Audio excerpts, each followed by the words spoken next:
उजाला live खबरों का उजाला।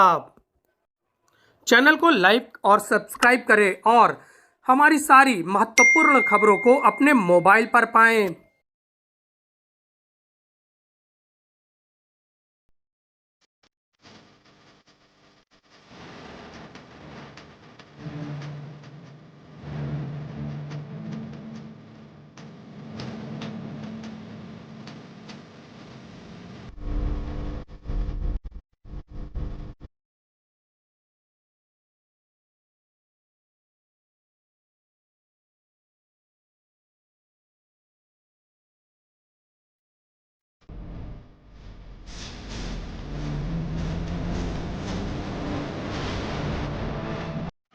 नमस्कार, मैं डॉक्टर बी के कश्यप निषाद राज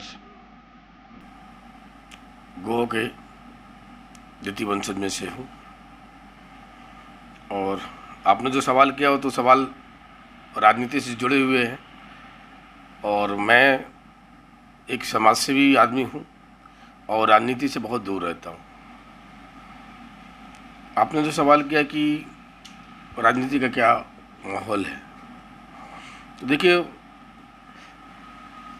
समाज में रहते हुए राजनीति ना करते हुए भी अपने मताधिकार का प्रयोग करते हुए समझना पड़ता है कि किसको वोट दें या किसको ना वोट दें। तो जहाँ तक हमें लग रहा है कि इतने सालों बाद बीजेपी आई है, और हम तो बीजेपी को भी नहीं कहेंगे, हम माननीय अपने यशस्वी प्रधानमंत्री जी को कहेंगे, आदरणीय यशस्वी हमारे देशवासियों को सबसे प्रिय और हमारे प्रिय भाई नरेंद्र दामोदर दास मोदी जी। इस वजह से हम लोग इनको वोट देना चाहेंगे, क्योंकि उनकी रणनीतियाँ, उनकी राजनीति अभी तक के हमारे इस 53 साल के अनुभव में बहुत ही अच्छी लगी। कई बार हमें वोटिंग करने का ऑफर मिलता रहा, लेकिन अब जिस तरह से फेयर राजनीति हो रही है, ये हमें बहुत ही अच्छी लग रही है। क्योंकि आपने देखा होगा कि पहले आपने सांसद या विधायक के टिकट के लिए किसी व्यक्ति को टिकट मिल जाता था। विशेष तौर पर इस बार जो है, जो एमएलए और एमपी का टिकट दिया भी जा रहा है, मैं राजनीति से हट के बात कर रहा हूँ, अन्यथा मत लीजिएगा आप लोग, क्योंकि राजनीति से मुझे कोई मतलब नहीं है। बहुत ही शिक्षित व्यक्तियों को वोट दिए अभी टिकट बांटा जा रहा है। जितने बड़े बड़े अधिकारी हैं, आईएएस हैं, पीसीएस हैं, जजेज हैं, इन लोगों को कार्यभार देखकर, जैसे अभी डोंगवार जी हैं, बहुत से ऐसे पीसीएस हैं जो रिटायर्ड हुए हैं, बहुत से अपने रक्षा मंत्री मंत्रालय में रहे हैं, अब इन लोगों को सांसदी का टिकट दिया जा रहा है, क्योंकि शिक्षित भी हैं, पढ़े भी हैं और उस डिपार्टमेंट से हैं। तो अगर उसी डिपार्टमेंट में इन्होंने सर्विस की है, अपनी जो है समय व्यतीत किया है, अपना समय उन्होंने गंवाया है, अगर उसी राजनीति से वहीं से वो करना चाहेंगे तो शायद बहुत ही अच्छा रहेगा और अपनी सरकार भी अच्छे से चला पाएंगे और देश विदेश की राजनीतियाँ भी बहुत अच्छी रहेगी। विदेशों में जो भी चीज़ें जाएंगी, सोच समझ कर बोलेंगे, सोच समझ कर बताएंगे कि हाँ, इस मामले में बहुत ही अनुभवी व्यक्ति और पढ़े लिखे व्यक्ति हैं। अच्छा, आप दो बार अयोध्या गए थे, पहले शिलान्यास में गए, फिर उसके बाद अब जब गर्भगृह में प्रवेश किया मर्यादा पुरुषोत्तम श्री राम ने, तब भी आप गए। जी। आपके जो पूर्वज थे उनको मर्यादा पुरुषोत्तम श्री राम ने गले लगाया था, और अब आप जब गए हैं तो कैसा महसूस किया आपने? देखिए, मुझे तो बहुत ही अच्छा फील हो रहा है, मेरे परिवार को बहुत अच्छा फील हो रहा है, मेरे समाज को बहुत अच्छा फील हो रहा है, और ये साथ में इन देशवासियों को भी बहुत अच्छा फील हो रहा है। ये मैं नहीं कह रहा हूँ, लोग बताते हैं आकर या फ़ोन से लोग कहते हैं। अच्छा इसलिए फील हो रहा है कि कहीं ना कहीं भगवान से अपना लगाव रहा है।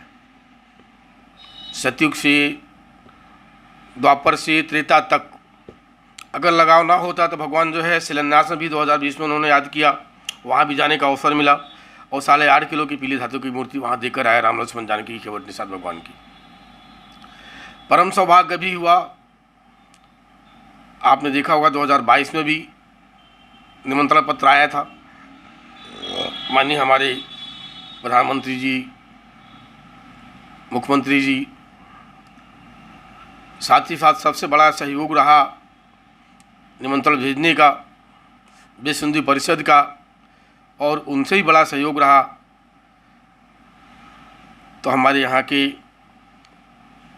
वासुदेवानंद सरस्वती जी, शंकराचार्य जी, जिन्होंने स्पेशली याद किया और उन्होंने बुलवाया, आपने यहाँ बुलाकर पीठ पर हाथ रखा कि बेटा निषाद वंशज की तरफ से आपको जो है अगुवाई करनी है।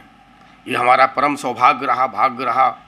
मैं पूरे देशवासियों को, निषाद वंशज को, निषाद फैमिली, केवट, बिंद, माझी, मजवा, जितने भी लोग समाज से आते हैं, मैं सबका धन्यवाद करना चाहूँगा कि ये माने कि अगर मैं गया तो आप सब लोग जो है 2022 में और 22 तारीख को आप लोग वहाँ उपस्थित थे। मैंने यही बात दूरदर्शन से भी कही और यही बात मैं आपको जो है उजाला लाइव से भी कहना चाहूँगा। तो भविष्य में किसकी सरकार बनती दिख रही है केंद्र में आपको? मैं बार बार आपको एक ही बात कह रहा हूँ कि भविष्य में या सरकार बनने की बात मुझसे ना की जाए, ज़्यादा अच्छा है। हाँ, लेकिन जहाँ तक मेरा अपना अनुभव रहा और मैं अपने बारे में कह सकता हूँ कि मैं तो नरेंद्र मोदी को ही वोट दूंगा, मैं तो बीजेपी को ही वोट दूंगा, क्योंकि उनकी राजनीति, उनकी विदेश नीति, उनकी रणनीति मुझे बहुत ही पसंद है। आए दिन आपने देखा होगा देश में कहीं ना कहीं हमला होता था, कहीं ना कहीं जो है लूटपाट, हत्याएं होती थी, लोगों का मनोबल इतना बढ़ गया था कि आप किसी के सामने खड़े नहीं हो सकते थे। और आज आप सीने कान के खड़े हो सकते हैं, वो चाहे सामाजिक व्यक्ति हो, चाहे प्रशासनिक व्यक्ति हो, या कोई भी किसी तरह के व्यक्ति हो, अपनी बात अपने सामने आप सबके सामने रख सकते हैं। अच्छा, आप श्रृंगवेरपुर के निवासी हैं, श्रृंगवेरपुर आप जाते थे, अब किस तरह का माहौल है, कैसा पार्क बना है, क्या देखकर आपको अंदर से फील हो रहा है? ये बहुत बड़ा सौभाग्य है निषादों का, ये बहुत बड़ा सौभाग्य है श्रृंगवेरपुर धाम का, जहाँ माता शांता देवी, ऋषि सिंघवी ऋषि और निषाद राज का आज भी किला, वहाँ उनका अस्तित्व आज भी है किले का। और आज 9,000 कुछ करोड़ रुपए देकर मोदी योगी जी ने इतना बढ़िया श्रृंगवेरपुर को जो है डेवलप किया है कि आज लोग श्रृंगवेरपुर को जान गए हैं। नहीं तो जो रामायण पढ़ता था या रामायण के बारे में जानता था, श्रृंगवेरपुर से वही जानता था। आज श्रृंगवेरपुर को प्रचलित करने वाले, इतना नाम दिलाने वाले आज योगी और मोदी की ही सरकार है। और आज आप बात करते हैं श्रृंगवेरपुर की, तो श्रृंगवेरपुर आप जाकर देखिए, कभी आपको समय मिले तो आप वहाँ से भी लाइव करिए कि बहुत बड़ी विशाल मूर्ति 51 फीट की भगवान राम और निषाद राज को गले लगते हुए 2 तारीख को अनावरण होना था मूर्ति का।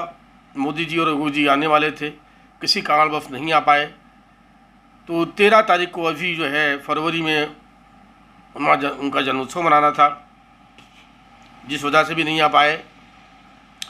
तो हमारे कुछ निषाद समुदाय के लोग और हम लोग जाकर और राम लक्ष्मण जानकी केवट की मूर्ति जो नाव पर बनी हुई रखी है, वहाँ माल अर्पण करके और लोगों से बातें कर जो वहाँ के अधिकारी हैं, तो मंदिर में आने जाने का निवास सभी का प्रवाह चालू हो गया है। अब कोई भी जो है निषाद पार्क में जाके घूम के टहल कर भगवान की सारी प्रतिमाओं को देख सकता है। और भी उससे बड़ी बात यह है कि अपने इलाहाबाद यूनिवर्सिटी के बहुत से ऐसे बच्चे हैं जो वहाँ नई नई मूर्तियाँ, नई नई चीज़ें बना के सजा रहे हैं।